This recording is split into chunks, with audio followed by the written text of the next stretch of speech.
Good evening, everybody. This is take two for me. I was trying to do this. I was going to record this and post it to the group page in the morning. Phone's not wanting to cooperate here, so I decided I would go ahead and do this live and get it over with. I will be filling in at Old Blue Creek for the remainder, for the next 3 Sundays. I was there this past Wednesday, and I will be there for the next 3 Wednesdays as well. And I don't really have time to do my Sunday school lesson and make it over there because I've got to fill in on for the Sunday school class that the pastor's leading with new Christians, and then I'm preaching. So I don't have time to do all that, and I want this to be there for you guys in the morning. If you're not watching it tonight, it's about 9 o'clock on a Saturday night. But we're still going through the genealogy of Christ, and went back to Adam. We're up to Noah now. We're up to and we're Genesis, tail end of Genesis chapter 5. Then Genesis chapter 6 starts really getting into what happened with Noah and the flood and everything of that nature. But before we get into the scripture, be in prayer for the Averett family as they laid Miss Naomi to rest this past week. And be praying for everybody out there that has COVID. There's a lot of issues. I won't get into all that kind of stuff, but just pray for healing and quick healing for folks, and that the other folks just won't get it. So just continue to be in prayer for them. Be in prayer for people out there with cancer that haven't been able to get treatment. There's other diseases besides COVID right now that people are still dealing with. It's not, all you hear about on the news is COVID. You're not hearing a lot right now, but so be in prayer for folks like my stepmother who's dealing with cancer. So Noah's another one of those guys who walked with God. And you have from Adam to Lamech, Noah's father. But from Adam to Lamech, we're at about 874 years, right? So Methuselah had Lamech when he was 65. Lamech had Noah when he was 187. So by the time you get to Noah, we're at like 969 years. So we're just short of 1,000 years. And then when Noah has his sons, that's when we get up to 1,500 years. And as I've said before, this is a key point in history that the Jews use in when they talk about certain times and certain time frames. And so that's, they know when you talk about Noah, they know that that's around 1,500 years after the garden.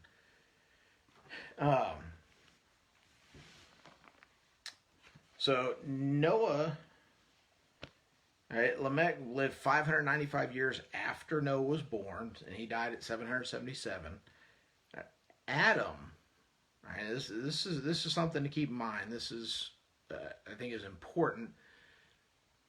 But Adam died before Noah was born, but Lamech knew Noah. Lamech knew Adam. All right, so Lamech would have known his great grandfather, and so he would have had firsthand knowledge of life in the garden, of why they were kicked out of the garden. All right, he would have known Seth.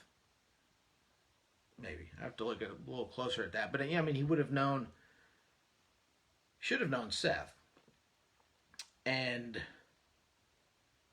Seth would have been able to tell, Adam and Seth both would have been able to tell Methuselah and Lamech about Cain and why Cain, did what he did. And so you have this passing along of first-hand account information, which plays into how the books of the Bible were written and who wrote them. And right now, the general belief in the dating of the scrolls and everything is that Moses actually wrote down or had dictated to somebody the first 5 books of the Bible before the Israelites entered into the Promised Land.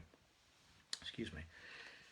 All right, so Noah walked with God. That phrase has been showing up through here with all these different, with Seth, with Enosh, with Methuselah, with Enoch, right?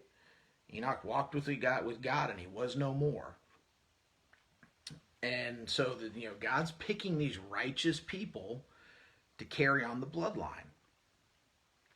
And he looks down at the earth, and you see in chapter 6, Genesis chapter 6, when man began to multiply on the face of the land, and daughters were born to them, the sons of God saw that the daughters of man were attractive, and they took as their wives any they chose. So, sons of, as I said last week, sons of God are the descendants of Seth. The daughters of man are the descendants of Cain. This is not it's not that hard to figure out here, but that is it's meaning, what they're saying here. Again, the daughters of man were descendants of people who were not following God. They were not righteous. They weren't good folks. Again, descendants of Cain. You go back to Cain. Cain never sought forgiveness specifically for his actions. He only sought mercy. So he was living in sin. And his descendants all lived like that. And, we have problems today because of people living like that. But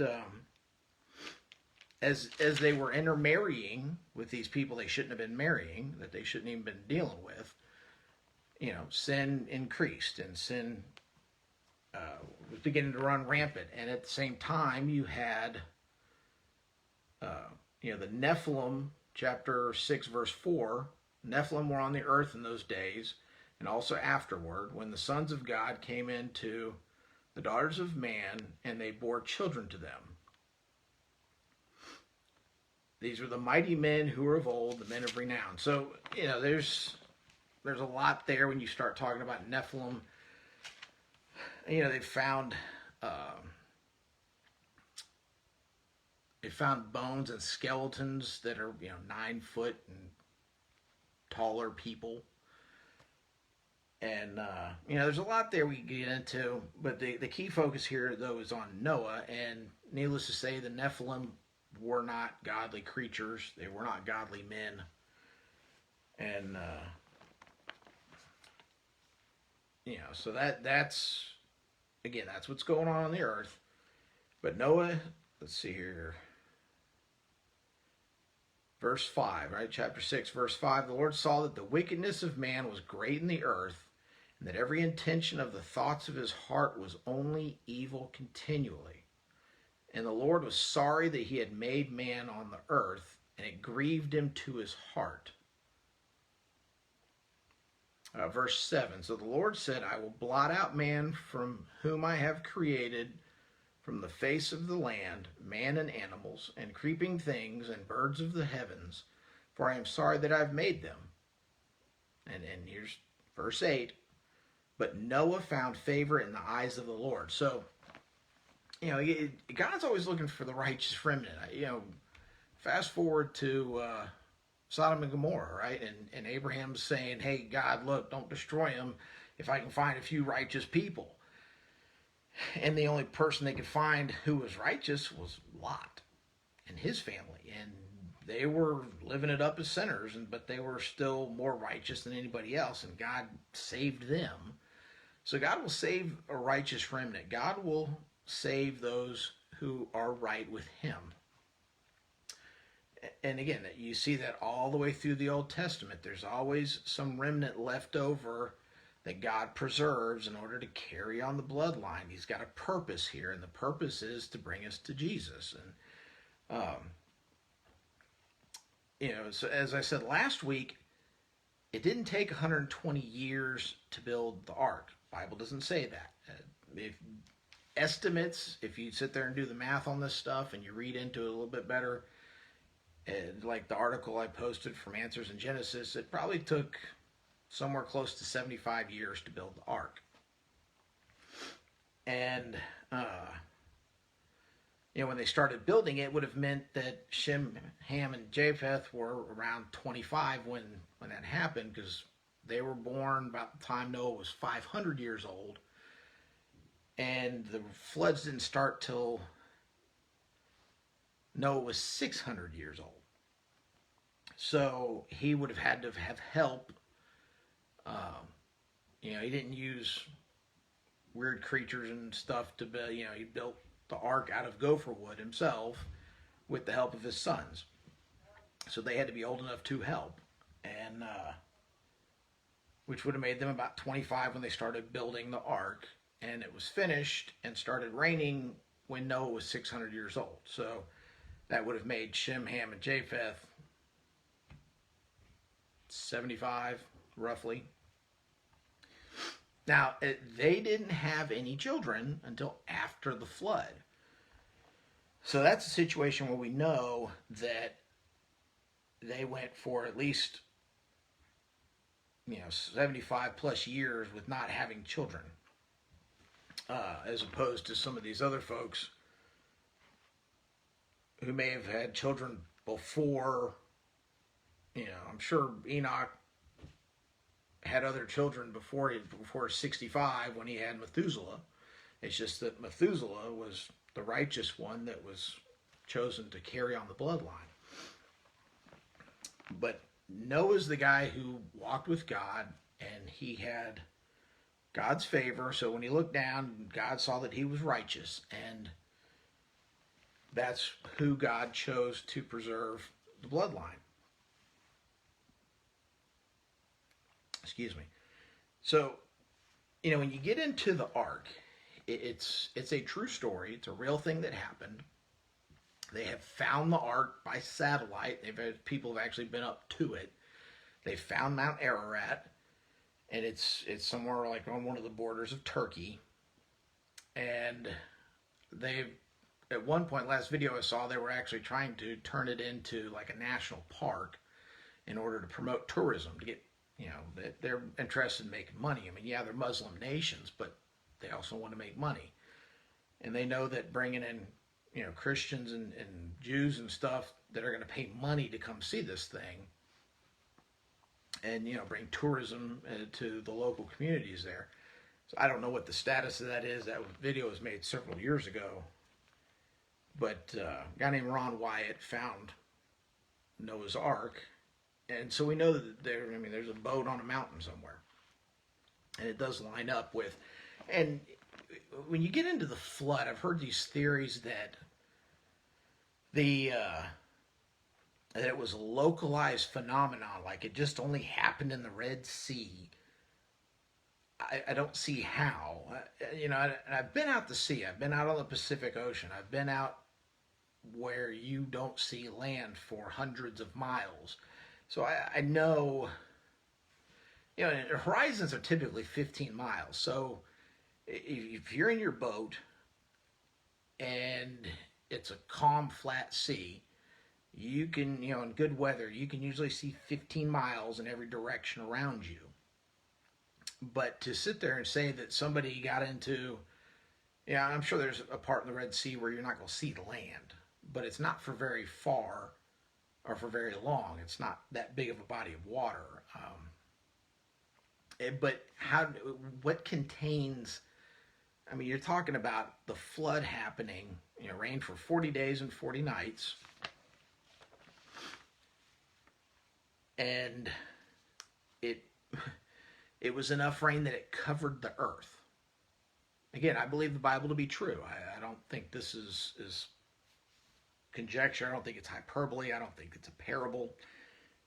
And specifically in Genesis, I believe this to be true history. So a global flood. And when you actually look at, people talk about soil layers and how it's this many millions of years because it's compacted this much. Well, if you take a giant bucket, I don't care, wash basin, tub, even a 5 gallon bucket, and you take a bunch of dirt and fill that 5 gallon bucket up with water and pour dirt into it and stir it up really, really good. I mean, just get this good suspension going on to get it really stirred up so it's really mixed up.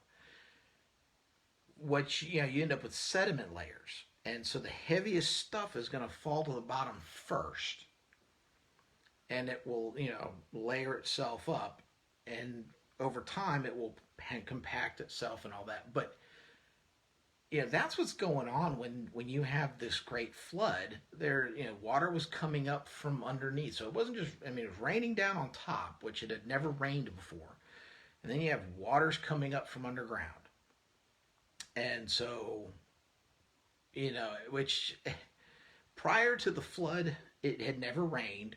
What you had was like morning dew, like a mist over the ground. And that's how things were watered. And, you had a lot of water underground rivers and underground lakes and whatnot. So, but nobody had use of a boat. Nobody really knew what boats were, and nobody knew what rain was. And it just was this foreign concept. And here's this guy, this crazy guy, building this boat for about 75 years. We're talking about the first conspiracy theorist. His name was Noah, and he's building this boat and saying it's going to rain, and everybody's having so much fun in their sin that they're looking at him and they're like, "You're crazy," and they ignored him. And I have long time thought, as I've read through this and looked at it and analyzed it and prayed about it and thought about it, I have for a long time thought that other people could have gotten on the ark. If they had been found righteous, they could have gotten on the ark. The ark is metaphorical for Christ. Now, like I said, it's a real thing. It really happened. But it is symbolic of Christ. And if we enter into the ark, if we enter into Christ, if we walk with God and we're righteous, we're going to be saved as a remnant, and of course we know with Christ it's salvation to get us into heaven where we'll live for eternity. But 1,000 years, almost 1,500 years at that point, 1,500 years of populating the earth, and God looks down on the earth. Like I said, Lamech passed away while Noah was building the ark. Adam lived long enough to know Lamech, so these people who were righteous had passed away, and God took Enoch. He walked with God and he was no more. But Methuselah passed away at 969. So, so these people all passed away. There wasn't anybody else righteous left but Noah and his 3 sons, and then their wives. So, of all the probably millions and millions of people, I'm not. Maybe you can go out and figure out the numbers. We don't really know, just because, we obviously know it takes about, roughly 9 months for a woman to have children, to have a child. And then, of course, you have triplets and you have twins and all that kind of stuff. I don't know if that was even happening back then or how frequently that was happening. But, you have a lot of people, and they're just doing what they want to do. They weren't there was only a handful that was listening to what Adam was saying about what happened in the garden, and what happened when Cain killed Abel. So, there's only there's just these 4 people, and really it's Noah, and then these 3 sons. So God saves the righteous remnant. The ark is representative of Christ. And like I said, I think honestly, if somebody would have come along and said, "Hey, okay, I'll take you at your word for it. We're in danger because we keep behaving like this. Maybe I'll act better. Here, let me help you build the ark." If somebody had come along and done something like that, I really believe God would have let them onto the ark as well. But as it is, nobody did that. Noah and his 3 sons built the ark. Hence another reason it took them about 75 years. You got 4 people trying to build a boat that's the size of a football field, plus what, I don't know, 3, 4, 5 stories tall. If you ever get a chance, and it's been on my list for years, to head out to the Ark Encounter in Kentucky, where Antrus and Genesis have Ken Ham and those guys have actually built a life-size ark, and the dimensions are in chapter 6, verse 15. But something else to get into when you start looking at the ark is the animals. A lot of people get confused. Is it like the TARDIS? Is it bigger on the inside? Does God do this miracle that it's just bigger on the inside? So you put all these millions of it. Excuse me. God preserved types of animals. And I mentioned this. I have mentioned this in the past, but with the human genome, right? Adam and Eve were the first 2 people on Earth. They contained all the genetic information necessary for all of their children and their grandchildren and their great-grandchildren, etc., etc., etc. We're still trying to unlock the human genome. We've only scratched the surface on what we know, certainly what they're actually telling us about the human genome. And it is entirely plausible, possible, and has actually happened where white couples had a black baby. A couple who has a family line from either side, and they had generations of brown hair and brown eyes, and all of a sudden out pops a kid with blonde hair and blue eyes. Or out pops a redhead with green eyes, or something. The genetic variation. It's a crapshoot to some extent. But the animals, same way.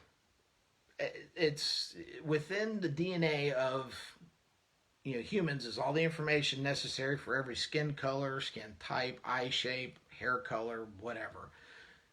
If you take a dog, you can breed all different species of dogs together. A Labrador Retriever is not a completely different species from a poodle. Hence, we have Labradoodles now. That's,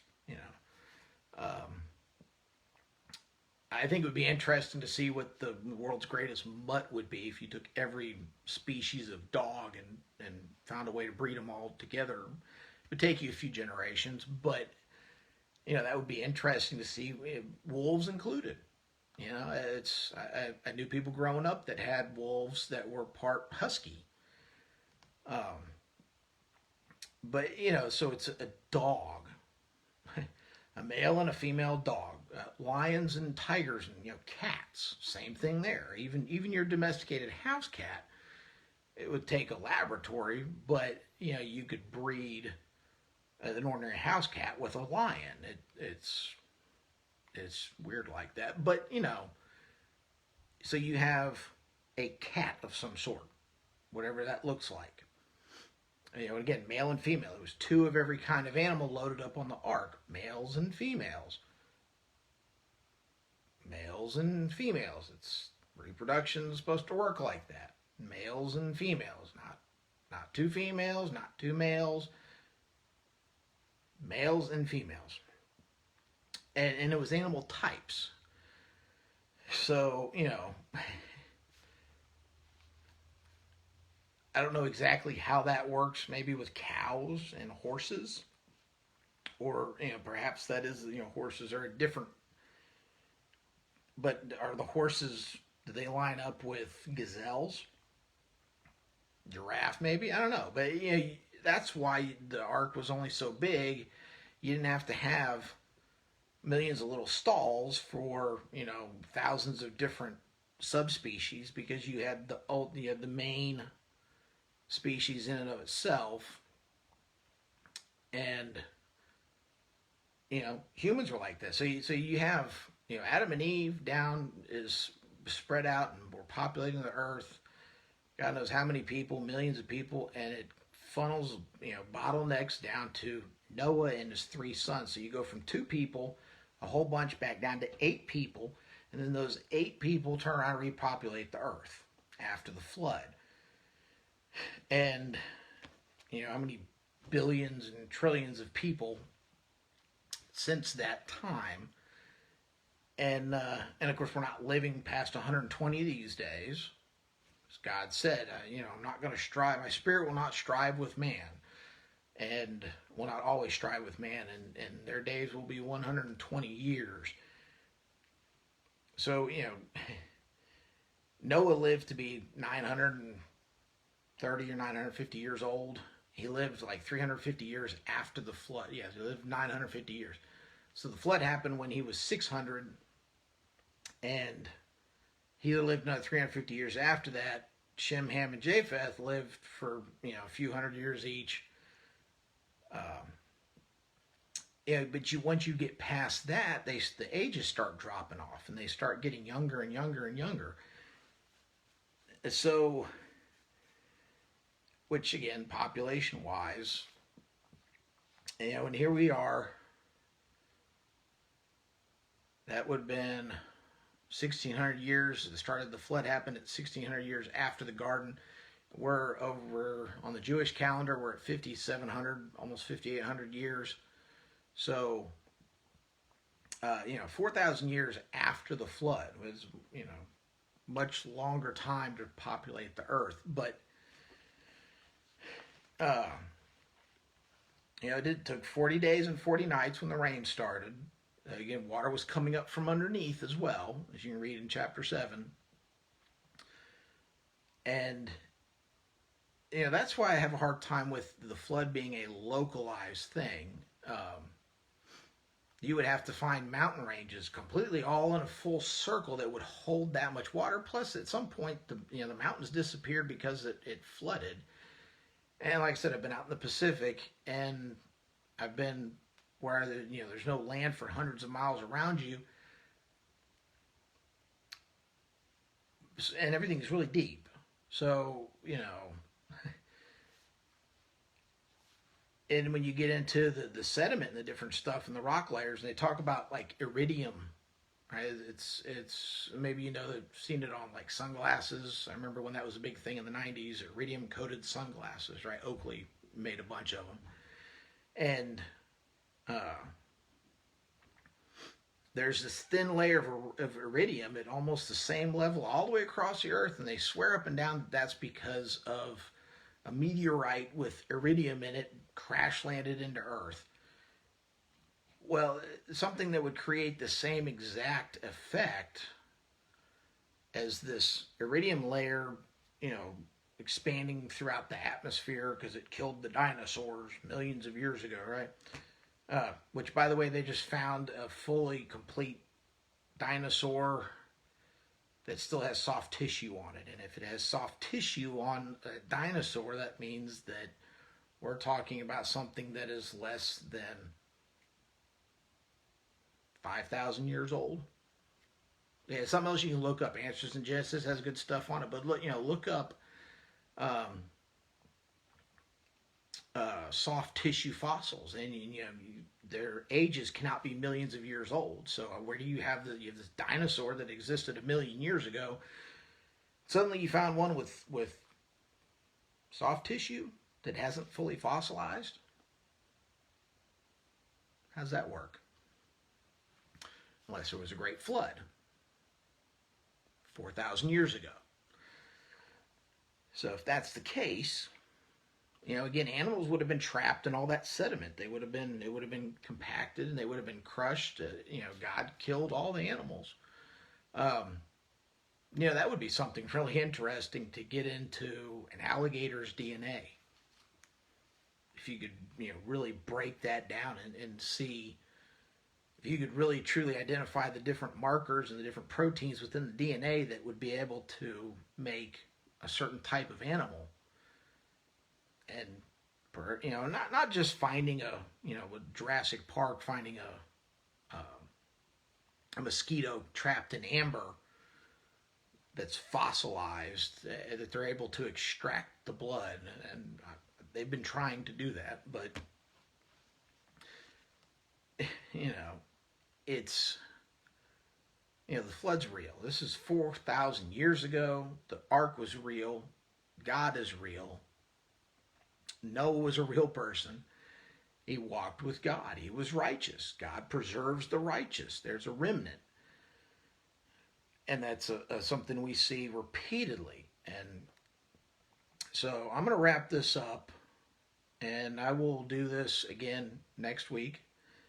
Like I said, I'm filling in at Old Blue Creek for the next 3 Sundays and the next 3 Wednesdays.